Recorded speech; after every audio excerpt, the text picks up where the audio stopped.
அனைவருக்கும் வணக்கம். தமிழ் 10ஆம் வகுப்பு இயல் 2 கவிதை பேழை. மேகம் என்ற கவிதையை தற்போது பார்ப்போம். நாகரூமி எழுதியுள்ளார். நாகரூமி எழுதிய மேகம் என்ற கவிதையை தற்போது பார்ப்போம். நுழையும் முன், மேகம் நம் கூரையாக இருக்கின்றது. வானத்திற்கு அழகு செய்வது மேகம். பாரதி அந்தி வானத்து மேகத்தை அழகு உணர்ச்சியுடன் வர்ணிக்கிறார். யாப்பையே மறந்து விடுகிறார். மேகத்தை தூது பொருளாக கவிஞர்கள் கொண்டாடுகின்றனர். மேக சந்தேசம் என்று காளிதாசன் காவியமே இயற்றினார். மேகம் நம்மை வெயிலிலிருந்து பாதுகாக்கிறது, நமக்கு மழை தருகிறது, நமக்கு அழகு காட்சி வழங்கி வியக்க வைக்கிறது. மேகத்தை பற்றிய கவி பார்வை ஒன்றை காணலாம். நுழையும் முன் பகுதியில் மேக சந்தேசம் என்ற காவியத்தை இயற்றியவர் யார் அப்படி என்று கேள்வி கேட்க வாய்ப்பு இருக்கிறது. மேக சந்தேசம் என்ற காவியத்தை இயற்றியவர் காளிதாசன் ஆகும். அடுத்தது கவிதையை பார்ப்போம். இங்கு உள்ள படத்தை பாருங்கள். மேகம் எவ்வளவு வெண்மையாகவும் மென்மையாகவும் உள்ளதை கவிஞரும் இவ்வாறே விளக்கியுள்ளார். மேகங்கள் மிகவும் மென்மையானவை. எவ்வாறெனில், இதழ் முகிழ்க்கும் மழலையின் கன்னம் போல அல்லது காது குருத்து போல.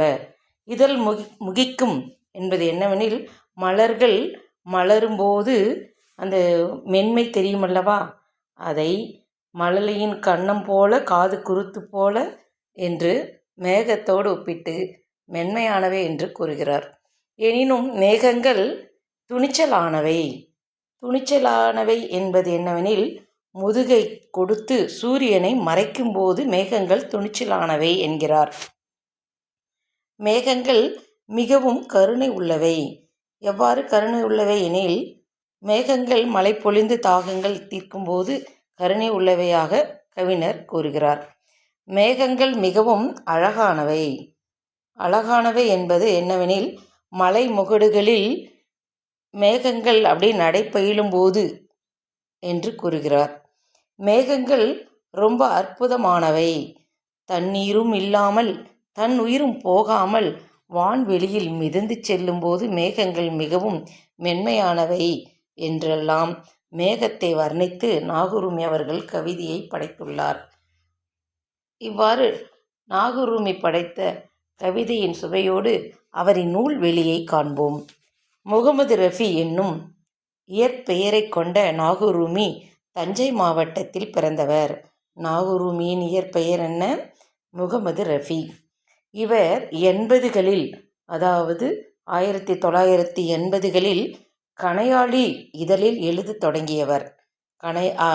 நாகரூமி எழுதத் தொடங்கிய இதழ் என்னவெனில் கணையாழி ஆகும்.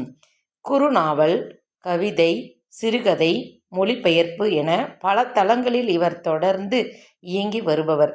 சுய முன்னேற்றம் பற்றி எழுதியும் பேசியும் வருபவர். இவர் ஆங்கில பேராசிரியராக பணியாற்றி ஓய்வு பெற்றவர். இவரது நதியின் கால்கள், 7வது சுவை, சொல்லாத சொல் ஆகிய 3 கவிதை தொகுதிகள் வெளியாகி உள்ளன. மொழிபெயர்ப்பு கவிதைகள், சிறுகதை தொகுதிகள் ஆகியவற்றுடன் கப்பலுக்கு போன மச்சான் என்ற நாவலையும் இவர் படைத்துள்ளார். நாகரூமி படைத்த சிறப்பான நாவல் எதுவெனில் கப்பலுக்கு போன மச்சான் என்ற நாவலாகும். இவ்வாறாக வரி வரியாக படித்து மாணவர்கள் வெற்றி பெற வாழ்த்துகிறேன்.